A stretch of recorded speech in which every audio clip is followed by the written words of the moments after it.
नमस्कार दोस्तों, स्वागत है आपका हमारे YouTube चैनल में। हम यहाँ पे हिंदी व्याकरण का जो श्रृंखला है हमारे निश्चय बैच के अंतर्गत, वो उसमें हम आज रस पे चर्चा करेंगे।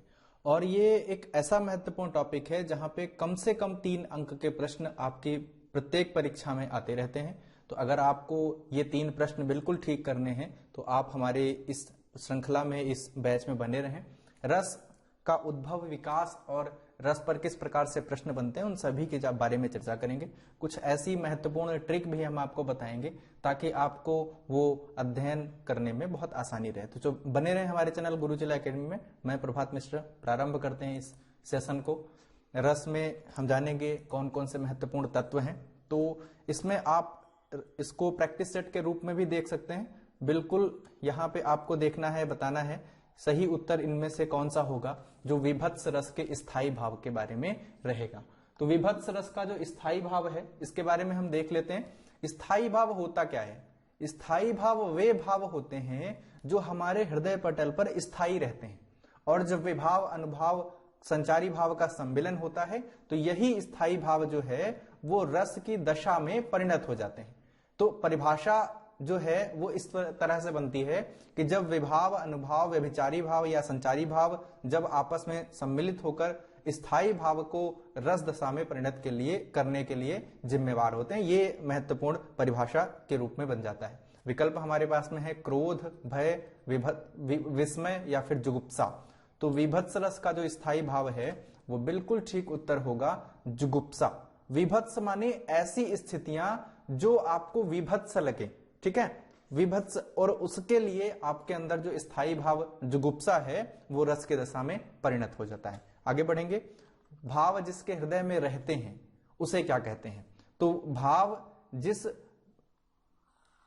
स्थिति में रहते हैं, जिसके हृदय में रहते हैं, यहां पे एक तो होता है रस का अवलोकन करने वाला, रस का महसूस करने वाला, एक जिसको देख करके रस उत्पन्न हो रहा है।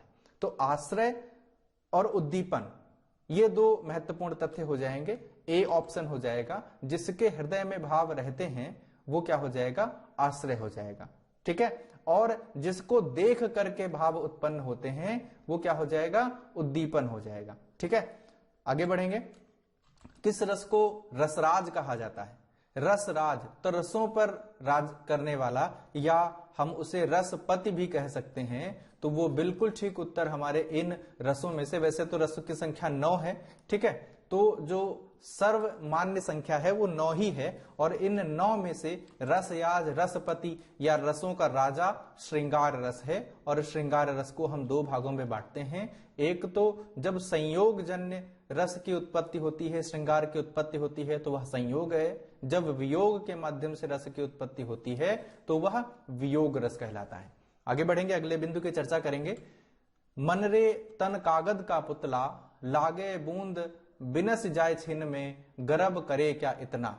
मन रे तन कागद का पुतला, तन यानी जो शरीर है वो क्या है? कागज का पुतला है। लागे बूंद बिनस जाए छिन में, और जैसे ही इसको जल की बूंद जरा सी भी लग जाए तो क्या है? यह छिन्न भिन्न हो जाता है। छिन्न में यानी एक ही क्षण में ये छिन्न भिन्न हो जाता है। गर्भ करे क्या इतना। और इस शरीर पर, इस चोले पर, इस काया पर किसी भी प्रकार का गर्व करने की आवश्यकता नहीं है, क्योंकि मन रे तन कागज का पुतला, ठीक है। क्योंकि आत्मा अविनाशी है, आत्मा अविनाशी है, ठीक है, लेकिन शरीर जो है वो मरणशील है।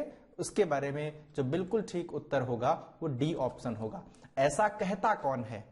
ऐसा कहने वाले होते हैं संत सन्यासी, जो शांत रस को धारण करते हैं, जिसका स्थायी भाव निर्वेद है। निर्वेद का मतलब होता है वेदना शून्य, जिनका अर्थ होता है वेदना शून्य। उनको न तो हास्य में कोई दिलचस्पी रहती है, न ही उनको वियोग की कोई भी दशाएं अभिभूत करती हैं, न ही वह पुष्पों की कोमलता या पुष्पों की गंध या पुष्पों का रंग देखकर उसकी ओर अग्रसर होते हैं। तो ये महत्वपूर्ण है। शांत रस को हम निर्वेद इसलिए कहते हैं क्योंकि इनमें किसी भी प्रकार का भावों का आलोड़न विलोड़न नहीं होता। वे स्थायी हृदय के होते हैं उनका हृदय एक समान स्थिति में रहता है। तो यहीं पे यह बात कही गई कि ये जो शरीर है इस पर किसी भी प्रकार का गर्व नहीं करना है, ये जो है ये आपका पल भर में मिट जाएगा। तो मृत्यु को सत्य मान लेने वाले, मृत्यु को विषय के बारे में जान लेने वाले, जिनको मृत्यु का बोध है, वो क्या है, वो इस ब्रह्म की सत्ता, ब्रह्म की स्थिति को जानते हैं। आगे बढ़ेंगे तो ये मैंने परिभाषा इसलिए बताई, ये मैंने जो आपको जो संकेत यहां पे दिए वो उसका आधार यही था कि जब हमें इस तरीके के भाव मिलेंगे जहां पर हमें मृत्यु का बोध जानकारी हो रही होगी, शांत रस की उत्पत्ति होगी, न कि भक्ति रस की। करुण का स्थायी भाव क्या होता है? करुण रस का स्थायी भाव क्या होगा? करुण रस का स्थायी भाव हास्य, उत्साह, शोक और रति, इनमें से आपको एक विकल्प चयन करना है। देखो हास्य जो है, हास्य रस का स्थायी भाव हास होता है, ठीक है, जहां पर हंसी ठिठोली की बात होती है। उत्साह जो है वो वीर रस का स्थायी भाव होता है। और शोक है, ये रति जो है ये श्रृंगार रस का स्थायी भाव होता है। श्रृंगार रस का स्थायी भाव, चाहे वह वियोग हो चाहे वह संयोग हो। शोक, शोक यानी शोक कब प्रकट किया जाता है? शोक मृत्यु के समय प्रकट किया जाता है। अब यहीं पर हम करुण और वियोग दोनों में अंतर भी आपको बता देते हैं। करुण और वियोग, प्रारंभिक प्रश्नों में हम परिभाषा को लेकर के चलेंगे। जब तक हम आपको परिभाषा या विशेषीकृत नहीं बता देंगे, जो समस्या उसके अंतर्गत आती है हमें परीक्षाओं में प्रश्नों का चयन करने पे, तब तक हम आगे के प्रश्नों को नहीं लेकर के आएंगे। फिर आपके लिए जो आगे के प्रश्न हैं वो एक्सरसाइज के रूप में हो जाएंगे। तो करुण और वियोग, करुण एक ऐसी स्थिति होती है जहां पर मृत्यु की चर्चा हो रही होती है, या ये कहें कि अब जो उसका लौट कर आना है, लौट कर जो आना है वो असंभव है। लौट कर आना क्या हो जाएगा? असंभव हो जाएगा। तब हमें शोक के स्थायी भाव को की उत्पत्ति होगी, शोक की उत्पत्ति होगी। वियोग, जहां पर लौट आने की उम्मीद बनी रहे, लौट आने की जो उम्मीद है वो बनी रहे, ठीक है, ऐसी स्थिति में वियोग की चर्चा होती है। यानी जो गोपियों की है, जो गोपियों की चर्चा की गई है, गोपियों के लिए कृष्ण के आने की उम्मीद, वह वियोग जन्य है, उनका आना संभावित है। लेकिन जब दशरथ की चर्चा होगी, जब दशरथ की चर्चा होगी तो दशरथ की मृत्यु हो जाती है, तो उनका आना असंभव है। तो ऐसी स्थितियों में हम जान लेंगे कि करुण और वियोग में अंतर क्या है। तो आपको यह समझना है, यही हमें समस्या होती है, अब यह समस्या नहीं होगी। तो शोक किसका स्थायी भाव है? शोक प्रकट करने की स्थिति करुण रस के अंतर्गत आती है। आगे बढ़ेंगे हम, सी ऑप्शन बिल्कुल ठीक होगा। शांत रस का स्थायी भाव क्या होगा? ठीक है, शांत रस का स्थायी भाव निर्वेद होगा, बिल्कुल ठीक है। शांत रस का स्थायी भाव क्या हो जाएगा? निर्वेद, यानी वेदना से शून्य, निर्वेद। और इसमें सारे संत सन्यासी आ जाएंगे। इस रस को धारण करने वाले सारे ही संत सन्यासी आपको देखने को मिलेंगे। ठीक है, आगे बढ़ेंगे, अगले बिंदु की चर्चा करेंगे। ए ऑप्शन बिल्कुल ठीक है। जुगुप्सा स्थायी भाव, ये वही लौट करके प्रश्न आ गया। जुगुप्सा जो स्थायी भाव है वो किसका हो जाएगा? सॉरी, बी ऑप्शन है, विभत्स रस का स्थायी भाव हो जाएगा। वीर रस का स्थायी भाव मैंने आपको बता दिया। जो वीर है वो किससे स्थायी भाव से संबंधित है? उत्साह से। उत्साह में जो चेष्टाएं हो जाएंगी वो क्या हो जाएंगी? भुजाएं फड़कना, भुजाएं फड़कना। अब आपको ये पहचान करने का तरीका मैं बता रहा हूं। आंखें लाल हो जाना, आंखें लाल हो जाना, ठीक है। इसके अतिरिक्त जो आपकी जो आवाज है या जो स्वर है वो स्वर भारी होना, स्वर भारी होना। तो ऐसी स्थिति में ये जो है, ये स्थितियां आपको समझ में अगर आए तो आप वहां अंदाजा लगा सकते हैं कि यहां पे उत्साहजन्य स्थायी भाव की उत्पत्ति हो रही है, वीर रस की उत्पत्ति हो रही। ठीक है, आगे बढ़ते हैं, अगले बिंदु की चर्चा करते हैं। बी ऑप्शन बिल्कुल ठीक होगा। विस्मय स्थायी भाव किस रस से संबंध रखता है? विस्मय, विस्मय को हम कहेंगे क्या? आश्चर्यचकित हो जाना, आश्चर्यचकित हो जाना, आश्चर्यचकित हो जाना। ये एक मुहावरा है। जब आश्चर्य की अनुभूति होगी तो हम विस्मयित हो जाएंगे अचंभे में। यहां पर हमें मूर्छा भी आ सकती है, मूर्छा भी आ सकती है, शरीर पर पसीना भी आ सकता है, ठीक है, कंप भी हो सकता है, कांप भी हम सकते हैं। तो ये सारी स्थितियों जो जब उत्पन्न होंगी तो ये आश्चर्यचकित होने की स्थिति उत्पन्न हो जाएगी। बिल्कुल ठीक उत्तर होगा सी ऑप्शन, अद्भुत। यानी हम उस समय की वर्णन कर सकते हैं, उस समय की चर्चा कर सकते हैं जब जो यशोदा है कृष्ण के मुख में माखन की चोरी को पकड़ने के लिए उनका मुख खोलती हैं और उनको ब्रह्मांड के दर्शन हो जाते हैं, और उस जरा सी क्षणिक मात्र स्थिति में वह मूर्छित हो जाती हैं, और उसके बाद में कन्हैया चुटकी बजाकर उनका जो मति है उनकी वो भंग कर देते हैं उस समय के लिए। तो ऐसी स्थिति, ये बहुत अच्छा मैंने दृश्य बताया, यहां से आपको विस्मय की जानकारी हो सकती है। आगे बढ़ते हैं। रस कितने प्रकार के होते हैं आपको शास्त्रीय दृष्टि से बताना है। किस दृष्टि से बताना है? शास्त्रीय दृष्टि से बताना है, और बी ऑप्शन होगा बिल्कुल ठीक, 9। कितने रस हो जाएंगे? 9। चलिए अब थोड़ी सी चर्चा कर लेते हैं। ये 9 जो संख्या है वो सर्वमान्य है। यहीं पे हम पूरा जो विभाजन है वो आपको उपलब्ध करा देंगे। ये सर्वमान्य संख्या है, अधिकांश से अधिकांश साहित्यकारों या जो हमारे आचार्य हैं उनके द्वारा मानी गई।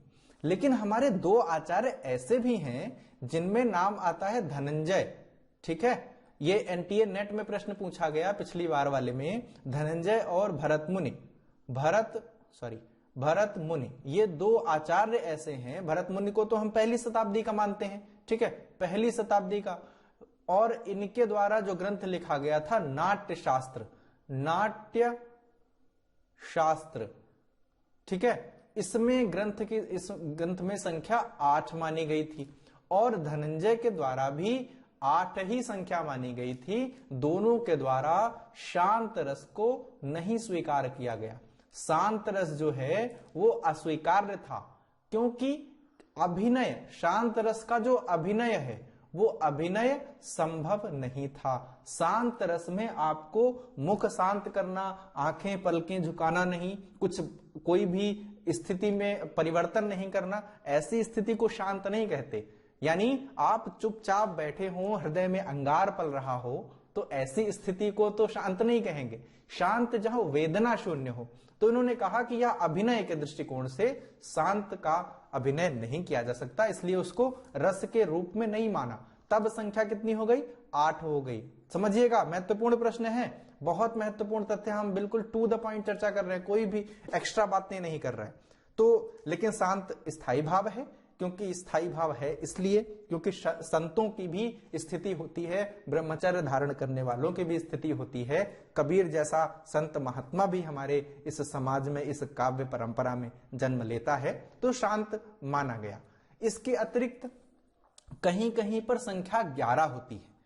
11 संख्या कैसे होती है, ये 11 की चर्चा कर लेते हैं। हमारे पास एक श्रृंगार रस है, श्रृंगार रस है।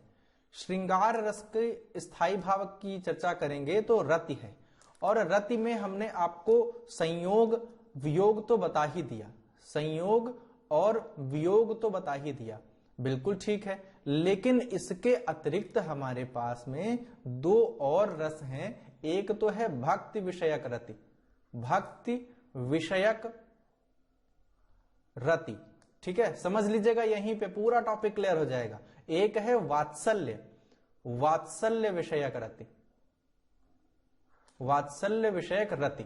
तो ये जो है यह भी एक भाग के अंतर्गत आ जाता है, और यह भी एक भाग के अंतर्गत आ जाता है। यानी इन दोनों को वैसे तो हम श्रृंगार के अंतर्गत मानते हैं, परंतु जब हम इनको अलग स्थान देंगे तो यह 10वें और 11वें नंबर पर हमें प्राप्त होगा। तो उस दशा में संख्या जो होगी वह 11 हो जाएगी, लेकिन शास्त्रीय पद्धति के अनुसार 9 ही रसों की संख्या मानी गई। चलिए ये क्लियर हो गया, समय लगा, परंतु अब देखिए ये एक तथ्य और कहा जा सकता है, तुलसी और सूर। तुलसी की भक्ति क्या है, इसको हम भक्ति कहेंगे, ठीक है। हालांकि सूर की भक्ति को हम भक्ति ही कहेंगे, लेकिन हमें इसमें वात्सल्य के तत्व देखने को मिलते हैं। कौन से तत्व देखने को मिलते हैं? वात्सल्य के तत्व देखने को मिलते हैं। तो यहां पर इसको हम 10 क्रमांक दे सकते हैं, इसको हम 11 क्रमांक दे सकते हैं और 10 रसों की संख्या 11 हो जाएगी। ए विकल्प बिल्कुल ठीक उत्तर हो जाएगा। चलिए आगे बढ़ते हैं, 12 नंबर प्रश्न की चर्चा करते हैं। संचारी भावों की संख्या कितनी है? संचारी भावों की संख्या कितनी है? तो पहले हम संचारी भाव को और क्या कहते हैं यह जान लें। व्यभिचारी भाव, व्यभिचारी भाव, ठीक है। व्यभिचारी यानी व्यापार, व्यभिचार कौन करता है? व्यापार कौन करता है? तो व्यापार, व्यापार यानी जब हम रसों की चर्चा करेंगे, ये तो स्थायी भाव हैं, 9 तो स्थायी भाव हो जाएंगे, लेकिन जो संचारी भाव है, व्यभिचारी भाव है, इनकी संख्या मित्रों 33 है। बहुत इंपॉर्टेंट बिंदु है, इंपॉर्टेंट है, 33 संख्या इनकी है व्यभिचारी भावों की। और एक महत्वपूर्ण बिंदु बात कर लेते हैं, 34वां संचारी भाव। चलिए फटाफट अपने अपने विकल्पों का चयन करिए। 34वां संचारी भाव ये किसे माना गया और किस कवि के द्वारा माना गया? बहुत इंपॉर्टेंट, 100% इंपॉर्टेंट है। आप सभी यहां से देखें, 34वां स्थायी भाव, संचारी भाव छल को माना गया। और माना किसने? देव ने। देव कब के कवि हैं? रीतिकाल के कवि हैं, रीतिकालीन कवि हैं देव, और उनके द्वारा छल को संचारी भाव के रूप में 34वें माना गया। ये बिल्कुल ठीक उत्तर होगा। चलिए आगे बढ़ते हैं। वितर्क निम्न में से क्या है? अब वितर्क आपको बताना है, अनुभाव है, संचारी भाव है, उद्दीपन विभाव है, आलंबन विभाव है। इनमें बिल्कुल ठीक होगा, आपको विकल्प चयन करना है बी ऑप्शन का। यह 33 संचारी भावों के अंतर्गत आपको इसकी संख्या रखनी है, बिल्कुल ठीक, बी ऑप्शन हो जाएगा। चलिए आगे बढ़ते हैं। 13 नंबर प्रश्न के बाद स्वेद, स्वेद यानी पसीना पसीना हो जाना। स्वेद का अर्थ क्या होता है? पसीना पसीना हो जाना, पसीना पसीना हो जाना। कैसी स्थितियों में? बहुत बार तो ऐसा होता है कि जिस प्रिय का इंतजार हम कर रहे हैं वह प्रिय अचानक से आ जाए, अचानक से हमारे सामने आ जाए, तो हम क्या हो जाएंगे? पसीना पसीना हो जाएंगे। हम भय की स्थिति में हो सकते हैं, यानी अगर हम महसूस करें कि अगर हमने जिस हॉरर मूवी में किसी भी भूत को देखा है, जब वॉशरूम में हम शीशे के सामने देखें तो हमें वो वही वाला भूत वहां पे दिखे, तब भी हम पसीना पसीना हो सकते हैं। तो ऐसी स्थितियों को हम स्वेद कहते हैं। बिल्कुल ए ऑप्शन होगा, अनुभाव के अंतर्गत आ जाएगा। और सात्विक अनुभावों के 8 भागों में, सात्विक अनुभाव के 8 भागों में एक जो नाम है वह स्वेद का है। स्वेद, कंप, इस तरीके के जो सात्विक अनुभाव हैं उसकी संख्या, अनुभावों की संख्या मित्रों 4 है, बिल्कुल ठीक। चलिए आगे बढ़ते हैं। मरण निम्न में से क्या है? मरण, मरण यानी मृत्यु। इसमें तो कुछ अर्थ चर्चा करनी ही नहीं है, ये बहुत आसान है, मृत्यु। अब ये आएगा किसके अंतर्गत? ये डी के अंतर्गत आएगा, यानी संचारी भाव के अंतर्गत आएगा। जब हम ऐसी स्थितियों की को देखते हैं, महसूस करते हैं, सुनते हैं, इस बारे में हमें जानकारी होती है, तो हमें संचारी भाव के रूप में मरण या मृत्यु का बोध होता है। ठीक है, 16 नंबर प्रश्न की ओर बढ़ते हैं। स्तंभ, स्तंभ यानी एकदम हक्का बक्का रह जाना। स्तंभ का मतलब क्या हो गया? हक्का बक्का रह जाना, एकदम आश्चर्यचकित होना, लेकिन हक्का बक्का रह जाना। ठीक है, मतलब एक जगह पे खड़े ही रह जाना। बिनु गोपाल ठगे से ठाड़े। ठीक है, बिनु गोपाल यानी बिना गोपाल के, बिना कन्हैया के, बिनु गोपाल ठगे से ठाड़े। बिल्कुल एकदम एक जगह पे आश्चर्यचकित होकर, स्तंभ होकर के खड़े होकर। ठीक है, तो ऐसी स्थितियों में बिल्कुल ठीक होगा अनुभाव। मैंने आपको सात्विक, कायिक, वाचिक, आहार्य, तो इसमें 4 अनुभावों के बारे में बात करी है। सात्विक अनुभाव के अंतर्गत जो 8 तत्व आते हैं उसमें स्तंभ का नाम आता है। आगे बढ़ेंगे। रोमांच निम्न में से किस तरह का भाव है? रोमांचित होना, रोमांच की मुद्रा में आना, वह भी सी के अंतर्गत आएगा, सात्विक के ही अंतर्गत आता है। श्रम निम्न में से किस तरह का भाव है? बहुत आसान, ये प्रश्न बार बार रिपीट हैं, ये प्रश्न आपको बार बार रिपीटेड मिलेंगे, इसलिए हम इनकी चर्चा कर रहे हैं। बहुत सारे प्रश्न आपने अवश्य पढ़े होंगे, लेकिन यहां पर अगर ध्यान नहीं गया तो आपका ध्यान इन पर भी ले जाना है हमें। एक ए ऑप्शन बिल्कुल ठीक होगा। 33 संचारी भावों में इसका नाम आएगा। उत्सुकता यानी उत्सुकता की स्थिति उत्पन्न करना, तो वहां पर भी हमें बी ऑप्शन मिलेगा, यह भी 33 संचारी भावों के अंतर्गत आता है। तो ये बहुत सारे ऐसे प्रश्न हैं जिन पर हमारा ध्यान बिल्कुल नहीं जाता, इसलिए ऐसे नए प्रश्नों का चुनाव हमने अपनी इस सीरीज में किया है। बिल्कुल आपको बताना है निम्न में से उद्दीपन विभाव कौन सा है। उद्दीपन का क्या अर्थ है?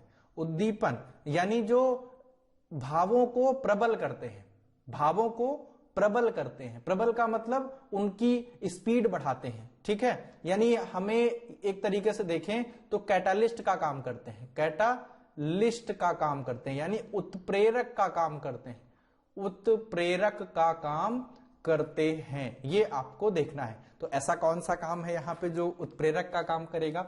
अवहिथा, गर्व, अश्रु, ये तीनों ही नहीं है। रमणीक उद्यान, रमणीक उद्यान एक छोटा सा गाना है ना, कर्ज मूवी का है, शाम भी खूब है पास महबूब है। तो वो शाम क्या है? वो शाम क्या है? वो शाम जो है, वो शाम यही काम कर रही है, वो रौनक बढ़ा रही है। यानी प्रिय में, नायक नायिका में जो प्रेम की अनुभूतियां हैं वो उनको बढ़ा रही है। और रमणीक उद्यान क्या करता है? जिस तरह के हमारे इस समय वर्तमान समय में पार्क की स्थितियां हैं, आप देख सकते हैं उनको, आप विजुअलाइज कर सकते हैं। जो पार्कों की स्थितियां हैं वो रमणीक उद्यानों की वो उद्दीपन का काम करती हैं। क्यों? वहां पर नायक नायिका जाकर के वहां पर ही मिलन का स्थल चयन करते हैं। तो आपको ये समझ में आ गया होगा। और दूसरी बात, इसको हम और पौराणिक लेकर के चलते हैं। जब राम और सीता का नैनो से प्रिय गोपन संभाषण, अधरों का मधु अधरों पर प्रथमोत्थान पतन, यानी वो भी जो पुष्प वाटिका है उसकी जो चर्चा की जा रही है वह भी उद्दीपन विभाव के रूप में आ जाएगा। तो ऐसे कोई भी तत्व जो नायक नायिका में भावों को उत्प्रेरित कर रहे हों, भावों को बढ़ा रहे हों, उद्दीपन विभाव के अंतर्गत आ जाएगा। चलिए, तो ये आसान सी भाषा में जब हम समझेंगे तभी हमारे लिए ये बेहतर हो जाएगा। शांत रस का स्थायी भाव, बार बार प्रश्न आ रहा है तो हम इसको चर्चा कर लेते हैं। निर्वेद होता है। जितनी बार ये प्रश्न हमारी सीरीज में आया है उतनी ही बार ये हमारी परीक्षाओं में भी आ चुका है, इसलिए इसको जानना आवश्यक है। ठीक है, आगे बढ़ते हैं हम। एक और अजगर ही लख, एक और मृग राज, विकल बटोही बीच ही पर्यों मूर्छा खाए। हमारे पास एक भाव आया मूर्छा, ठीक है, मूर्छित हो जाना। तो इन पंक्तियों में रस कौन सा है? इनमें जो आपका रस है वो यहां पे भयानक रस है, ठीक है। एक और अजगर ही लखे, एक और मृगराज, विकल बटोही बीच ही पर्यों मूर्छा खाए। यहां पे कौन सा रस हो जाएगा? बिल्कुल ठीक उत्तर जो हो जाएगा वो आपका बी ऑप्शन हो जाएगा, भयानक। ऐसे भयानक स्थिति में आपको जानकारी होनी चाहिए। प्रिय पति वह मेरा प्राण प्यारा कहाँ है, दुख जल निधि डूबी का सहारा कहाँ है। तो प्राण प्यारा है कौन? मित्रों, एक ही रचैया, एक ही खेवैया या एक ही इष्ट श्री कृष्ण है, वह प्राण प्यारे हैं। चाहे वह माता यशोदा के प्राण प्यारे हों, चाहे वह राधा रानी के प्राण प्यारे हों, और चाहे वह सूरदास जी के प्राण प्यारे हों, हर एक स्थिति में वह कृष्ण ही है। और ये कहा गया, प्रिय पति, यशोदा अपने पति से कहती हैं कि प्रिय पति वह मेरा प्राण प्यारा कहाँ है, दुख जलनिधि डूबी का सहारा कहाँ है। हम आपको बता दें ये पंक्तियां किस रचना की हैं। जो हमारी परीक्षाएं हैं उनमें रचनाएं भी पूछते हैं। तो प्रिय प्रवास जो रचना अयोध्या सिंह उपाध्याय हरिऔध की है, उसी रचना का ये अंश है। और इनमें से जो बिल्कुल ठीक उत्तर हो जाएगा वो रति नामक स्थायी भाव है। और रति कौन सी है? यहां पर रति नामक स्थायी भाव है, और यहां पर वियोग जन्य तत्व की चर्चा की गई है, यानी वह बिछड़े हुए हैं। बिल्कुल ठीक, बी ऑप्शन के अंतर्गत आ जाएगा। आगे बढ़ते हैं। या यहां पर रति भी हो सकता था। और जी हां, आगे बढ़ेंगे। सर्वश्रेष्ठ रस किसे माना गया है? बिल्कुल ठीक उत्तर हो जाएगा, सर्वश्रेष्ठ रस किसे माना गया है। हमारे पास विकल्प हैं, बी ऑप्शन, जिसको हम रसराज कह सकते थे, रसाधिपति कह सकते थे, रसपति कह सकते थे। वो सारे तत्व हमारे श्रृंगार रस में विद्यमान हैं और वह रसों का राजा है, सर्वश्रेष्ठ रस है। हिंदी साहित्य का 9वां रस कौन सा है? पहली शताब्दी में भरत मुनि के द्वारा जब कहा गया विभावानुभाव विचारे संयोगादृश निष्पत्ति, तब वहां पर जो चर्चा की गई रसों की, शांत की चर्चा नहीं की गई। तो ये कौन सा है?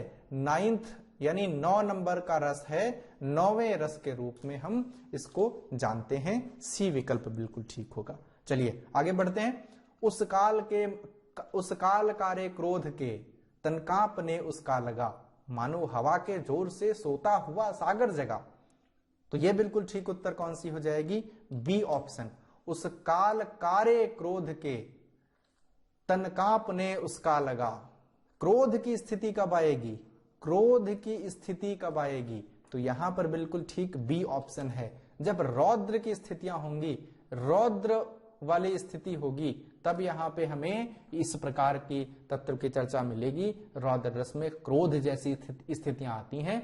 उस काल कारे क्रोध के, तन कांपने। जब हम पढ़ेंगे, जब हम पंक्ति को, जैसे बहुत बार ऐसा होता है, ट्रिक रस के लिए ट्रिक जैसा कुछ नहीं है, बहुत सारे ट्रिक हैं, लेकिन वो हम स्वयं बनाते हैं। यहां पर हम देखें क्या कहते हैं। अगर आपको कोई भी पंक्ति एक बार में रसास्वादन नहीं करा रही है, तो आप उसको 2, 4, 6 बार पढ़ करके देखिए। आप रूप आप में रसास्वादन की अनुभूति हो जाएगी, आपको रस की अनुभूति हो जाएगी। तो हम जब भी पंक्ति यहां पर कोई दी है और एक बार में हम आंसर टिक नहीं कर पा रहे हैं, तो हमें उसको कई बार पढ़ना होगा। संचारी भावों की संख्या मित्रों 33 है। कुछ प्रश्न रिपीट हो गए हैं, लेकिन आपके ज्ञान में बढ़ोतरी ही हो रही है। विभत्स रस का स्थायी भाव, अब विभत्स रस का स्थायी भाव बताइए। हमने अभी तक तो विभत्स रस के स्थायी भाव की चर्चा की, ये मैंने प्रश्न अलग से क्यों रखा? कारण इसका यही है, विकल्प हमारे पास भय, निर्वेद, शोक और घृणा है। मित्रों ये घृणा जो है, इसी को हम जुगुप्सा कहते हैं। जुगुप्सा कहते हैं। हम थोड़ा सा विजुअलाइज करते हैं, आपको आंखों देखा हाल सुनाते हैं। एक ऐसी स्थिति जहां पर खून खच्चड़ हो चुका हो, जैसे एक्सीडेंट हुआ हो और ट्रक के टायर के तले एक व्यक्ति या एक जो भी जानवर है वो आ गया हो, तो क्या होगा? छिन्न भिन्न, उसका शरीर क्या होगा? छिन्न भिन्न पड़ा होगा। तो ऐसी स्थिति को देख करके घृणा होगी, जुगुप्सा होगी। शायद आप सभी को अनुभूति हो गई हो, उसी को हम विभत्स रस कहेंगे। ठीक है, ऐसा दृश्य जो देखा न जाए। ठीक है, विभत्स रस की परिभाषा और कैसे बताई जाए? ऐसा दृश्य जो देखा न जाए। आगे बढ़ते हैं। क्रोध किस रस का स्थायी भाव है? अभी थोड़ी ही देर पहले हमने उसकी चर्चा की। उस काल कारे क्रोध के, तन कांपने उसका लगा। ठीक है, ये बिल्कुल ठीक है, रौद्र रस का स्थायी भाव है और क्रोध उसमें शब्द भी दिया हुआ था। चलिए आगे बढ़ते हैं। बहुत आसान से प्रश्नों की चर्चा कर रहे हैं, परंतु जब हम इसकी चर्चा करेंगे तो यहां पे हमें प्राप्त होगा। मैं सत्य कहता हूं सखे, सुकुमार मत जानो मुझे, यमराज से भी युद्ध में प्रस्तुत सदा मानो मुझे। यमराज से युद्ध करने के लिए साहस किसके पास होगा? साहस होगा वीर पुरुष के पास। वीर पुरुष ही यह कह सकता है कि मैं सत्य कहता हूं सखे, सुकुमार मत मानो मुझे। मैं मात्र सुंदर सुकुमार ही नहीं हूं, यमराज से भी युद्ध में प्रस्तुत सदा मानो मुझे। मैं मृत्यु से भी भयावह स्थितियों में, मृत्यु से भी युद्ध करने के लिए तत्पर हूं, यमराज से भी युद्ध करने के लिए तत्पर हूं। ऐसा तो कोई वीर ही कर सकता है, और ये ऑप्शन बिल्कुल ठीक उत्तर होगा। हा रघुनंदन प्रेम परीते, तुम बिन जियत बहुत दिन बीते। अब ये कहा कैसे जाएगा? ये पंक्तियां किस समय के दृश्य को बता रही हैं? जब हम एक्सक्लेमेटरी या विस्मयादि बोधक की चर्चा करते हैं तो हमें यह प्राप्त होता है। ठीक है, विस्मयादि बोधक। हा रघुनंदन प्रेम परीते, रघुनंदन यानी सियावर रामचंद्र जी। ठीक है, रामचंद्र। तुम बिन जियत बहुत दिन बीते, कह कौन रहा है? दशरथ कह रहे हैं, जब वह प्राण त्यागने वाले होते हैं, दशरथ कह रहे हैं। और बिल्कुल ठीक होगा डी, वियोग नहीं होगा, वियोग नहीं होगा। यशोदा की जो करुण स्थिति है वह वियोग है, लेकिन दशरथ की जो स्थिति है वह करुणाजन्य है और वह मृत्यु को प्राप्त होते हैं। राम रतन धन पायो, वस्तु अमोलक दी मेरे, सतगुरु की कृपा अपनायो।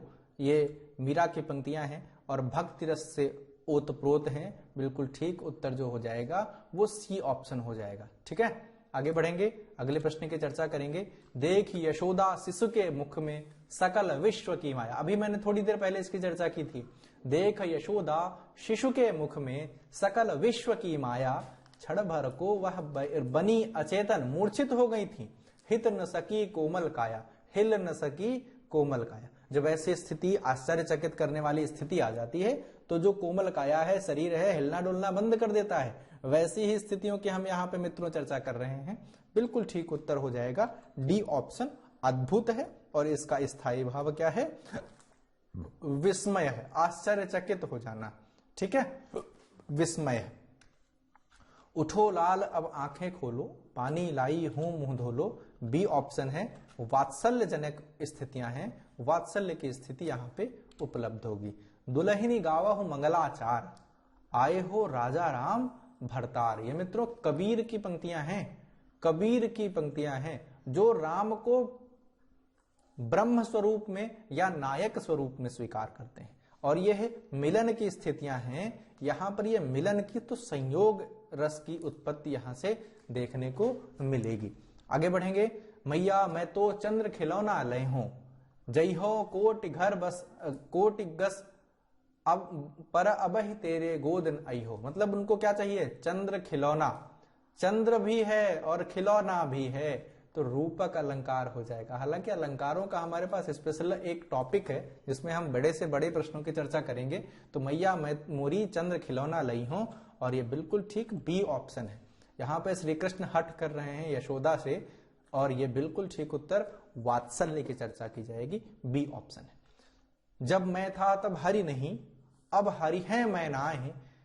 जब मैं था, मैं मतलब अहम, अहंकार, तब हरि नहीं, हरि यानी ईश्वर, अब हरि हैं मैं ना है, अब हरि आ गए हैं, अब अंधकार जो है या जो अहम है वो मिट गया, सब अंधियारा मिट गया, दीपक दीख्या। जो हरि हैं वो क्या है? दीपक हैं, वो ज्योति स्वरूप हैं।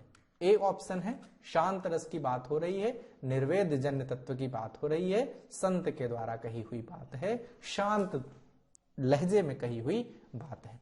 बुंदेले हर बोलों के मुख हमने सुनी कहानी थी, खूब लड़ी मर्दानी वा तो झांसी वाली रानी थी। मित्रों जब ऐसी पंक्तियां हम पढ़ते हैं तो एकदम आवाज भारी हो जाती है, आंखें लाल हो जाती हैं, अंग अंग फड़कने लगता है। तो ऐसी स्थितियां जब आ जाएंगी तो यह मान लीजिए कि वह क्या होगा? वह वीर रस होगा। बिल्कुल ठीक उत्तर। आज भी हम कोई वीर गीत सुन करके हम ऐसी स्थितियों को अनुभूत कर सकते हैं। ए ऑप्शन बिल्कुल ठीक होगा। बुरे समय को देखकर गंजे तू क्यों रोए, किसी भी हालत में तेरा बाल न बांका होए। बिल्कुल ठीक। ये कहने वाला कौन है? कोई उत्साही है, कोई वीर रस से ओतप्रोत व्यक्ति है जो ये कह रहा है कि किसी भी हालत में तेरा बाल न बांका होए। ठीक है, आगे बढ़ेंगे। पड़ी थी बिजली सी विकराल, लपेटे थे घन जैसे बाल, कौन छेड़े ये काले सांप, अवनिपत उठे अचानक कांप, अवनिपत उठे अचानक कांप। और बिल्कुल ठीक उत्तर डी ऑप्शन हो जाएगा। अद्भुत रूप की चर्चा हो जाएगी, अद्भुत रस की चर्चा यहां पर हो जाएगी। जैसी स्थितियों की चर्चा, पड़ी थी बिजली सी विकराल, लपेटे थे घन जैसे बाल, कौन छेड़े ये काले सांप, केशों को कहा जा रहा है, अवनिपत उठे अचानक कांप। तो ये स्थितियां अद्भुत रस की चर्चा कर रही हैं। विस्मय स्थायी भाव किस रस में होता है? विस्मय स्थायी भाव अद्भुत रस में होता है। आगे बढ़ेंगे हम, सी ऑप्शन बिल्कुल ठीक होगा। किलक अरे मैं नेह निहारूं, किलक अरे मैं नेह प्रेम निहारूं, इन दांतों पर मोती वारूं। और ये बिल्कुल ठीक उत्तर हो जाएगा सी ऑप्शन। श्री कृष्ण के दांत जो सफेद दंतों की पंक्तियां हैं, उन पंक्ति को देखकर किलक अरे मैं नेह प्रेम से निहार रही हूं, इन दांतों पर मोती वारूं। और वात्सल्य हमें प्राप्त हो रहा है। अति मलिन वृख भानु कुमारी, वृख भानु कुमारी किसे कहा जाता है? वृख भानु कुमारी राधा को कहा जाता है। अति मलिन वृख भानु कुमारी, अधोमुख रहित उरध नहीं चितवत, जौगत हारे थकित जुआरी, छूटे चिहुर बदन कुम्भिलानो, जो नलिनी हिमकर की मारी। बिल्कुल ठीक उत्तर हो जाएगा डी ऑप्शन, संयोग श्रृंगार की उत्पत्ति यहां पे हमें देखने को प्राप्त हो रही है। कवि बिहारी मुख्यतः किस रस के कवि थे? मित्रों, इन्होंने 3 तत्वों की चर्चा की, श्रृंगार, नीति और भक्ति। लेकिन रीतिकालीन कवि हैं और श्रृंगार जो है उनके काव्य में बढ़ चढ़ करके बोलता है, इसलिए श्रृंगारी ही कहे जाएंगे। भूषण को छोड़कर उस परंपरा के सभी कवि श्रृंगारी हैं, ये आपको जान लेना है। तो बिल्कुल ठीक उत्तर कौन सा हो जाएगा? सी विकल्प हो जाएगा। ये त्रुटि है, इस त्रुटि को आप संभाल लें। मैं बार बार वही ठीक करके लिखने की कोशिश कर रहा हूं, ये आपको इस तरीके से लिखना है जैसे यहां पे लिखा हुआ है, ठीक है। वर्तनी वाले टॉपिक में मैंने 100 से अधिक बिंदुओं पे चर्चा की है, प्रश्नों पे चर्चा की है, जो घूम फिर के वही आपको प्रश्न में मिलते हैं। आप हमारे इस निश्चय बैच में पहली ही श्रृंखला में उस प्रश्न को देख सकते हैं। चलिए, कि मेरे तो गिरिधर गोपाल दूजो न कोई, मेरे तो गिरिधर गोपाल दूजो न कोई, और बिल्कुल ठीक उत्तर इनमें से जो हो जाएगा वो बी ऑप्शन हो जाएगा। श्रृंगार रस की चर्चा हो रही है, श्रृंगार रस। और अगर भाव की चर्चा करेंगे तो माधुर्य भाव हमें दृष्टिगत होगा, माधुर्य भाव हमें देखने को मिलेगा। चलिए आगे बढ़ते हैं, अगले बिंदु, अगले प्रश्न की चर्चा कर लेते हैं कि शोभित कर नवनीत लिए घुटुरनी चलन। घुटुरन मतलब जो उसको कहते हैं बैया बैया चलना या घुटनों पर चलना। तो जब बालक जब चलने से पहले की स्थिति होती है तो वह क्या करता है? घिसलता है। तन चलत तन रेणु तन मंडित, ठीक है। जो धूल है वो क्या है? उनके तन पर, उनके शरीर पर मंडित है। मुख दधि लेप किया, और ऐसी स्थिति में क्या है? मुख पर दध यानी दही जो का लेप हो चुका है। तो मित्रों, ये बालक की चर्चा हो रही, और जब बालक की ऐसी चर्चा हो रही है जो मोह लेने वाली है, तो वहां पर वत्सलता प्राप्त होगी, वात्सल्य जनन विषयक रति की उत्पत्ति होगी, यानी वह वात्सल्य रस कहलाएगा। डी ऑप्शन बिल्कुल ठीक है। आगे बढ़ेंगे, ट ठ ड ढ ण यानी ट वर्ग। अगर ऐसे वर्ण हैं तो ट वर्ग हम कहेंगे इसको, ठीक है।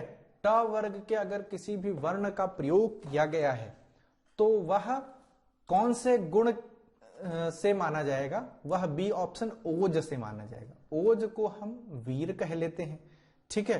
वीर रस में हमें ओज गुण प्राप्त होता है, और श्रृंगार का विरोधी है। कौन सा रस श्रृंगार का विरोधी है? तो श्रृंगार का विरोधी कौन सा है? वीर रस है। श्रृंगार जो है वह वीर का विरोधी है, वीर का विरोधी है। विरोधी, अगर वीर का विरोधी है श्रृंगार, ठीक है, तो ये जो टा ठा ढा ड़ा है, इस श्रृंगार रस में वर्जित भी हैं। ये जो है ये वीर रस में प्रयुक्त होते हैं, है ना, ये वीर रस में प्रयुक्त होते हैं, लेकिन श्रृंगार के लिए ट वर्ग का प्रयोग वर्जित है। प्रयोग कर लिया गया ऐसा नहीं है, असंभव है, परंतु वर्जित है, क्लिष्ट माना जाता है, खराब माना जाता है। माधुर्य गुण किस रस में प्रयोग होता है? जब मधुरता है। माधुर्य मतलब मधुरता, तो ये बिल्कुल ठीक है, श्रृंगार रस में प्रयोग होता है। बी ऑप्शन बिल्कुल ठीक होगा। हमारे पास विकल्प भी बी ही दिया हुआ है। मन की उत्तप्त वेदना, पढ़िएगा, मन की उत्तप्त वेदना मन ही मन बहती थी, चुप रहकर अंतर मन में कुछ मौन व्यथा कहती। व्यथा, दुर्गम पथ पर चलने का वो संबल छूट गया, अविचल अविकल वह प्राणी भीतर से टूट गया। टूटन किसमें होगी मित्रों? वेदना, अंतर्मन, मौन व्यथा, संबल छूट जाना, अंदर से टूट जाना, ये सब क्या है? ये वियोग जन्य स्थितियां हैं। किसी वियोगी की चर्चा करेंगे तो उसके पास ये सब होगा। बहुत बार हमें स्टेटस पे अधिकांश लोगों के इस वियोग की चर्चा व्हाट्सएप स्टेटस पे दिखती रहती है। तो ये जो रुदन की स्थितियां मित्रों, ये वियोग जन्य हैं, वियोग श्रृंगार के बारे में चर्चा होती। राम नरेश त्रिपाठी कहते हैं, मित्रों मैं जो पंक्ति पढ़ रहा हूं वो अच्छे से समझिएगा, एक महत्वपूर्ण प्रश्न है। राम नरेश त्रिपाठी, एक बच्चे ने मुझसे पूछा कि जो वियोग है, अधिक से अधिक कवियों ने ये वियोग ही क्यों लिखा, प्रेम लिखने वाले तो कम है। तो राम नरेश त्रिपाठी कहते हैं कि विरह प्रेम की जागृत गति है। विरह क्या है? प्रेम की जागृत, जगी हुई अवस्था है, और सुसुप्त मिलन, और क्या है, चुपके से मिलन की स्थिति है। मिलन अंत है, और जब मिल लिया तो मिलने के बाद क्या है, वेदना शांत हो गई और प्राप्ति हो गई, तृप्ति हो गई। तो मिलन अंत है मधुर प्रेम का, और विरह जीवन है। तो विरह क्या है मित्रों, जगाए रखती है, और मिलन क्या है, वो सुप्त है, वो सो जाने देता है। तो मिलन, ये वियोगी से पूछिए, बिल्कुल महत्वपूर्ण प्रश्नों की चर्चा मैंने कर ली, एक अच्छे से संकेत के साथ हम इस सेशन को समाप्त कर रहे हैं। 51 प्रश्नों की इस महत्वपूर्ण श्रृंखला में हमने आपको जो भी कुछ बताया वो सब प्रश्नों के दृष्टिकोण से, परीक्षाओं के दृष्टिकोण से to the point most important है। मित्रों बने रहे हमारे चैनल में, और अगर आप बने हुए हैं तो आपकी जिम्मेदारी भी बनती है कि आप हमारे चैनल को सब्सक्राइब अवश्य करें, सब्सक्राइब करें, हमारे इस निश्चय बैच में जुड़ें। जो आपको ये घंटी जैसा आइकॉन दिख रहा है इस तरीके का, इसको जरूर प्रेस करें। जब इसको प्रेस करेंगे तो आपको नोटिफिकेशंस हमारे चैनल के द्वारा मिलते रहेंगे, जो आपको आपके ज्ञान में बढ़ोतरी करेंगे, और समय समय पर हम आपको जरूरी सूचनाएं भी उपलब्ध करा सकेंगे। तो बने रहें। बहुत बहुत धन्यवाद। मैं प्रभात मिश्र, आपकी सेवा में सदैव तत्पर।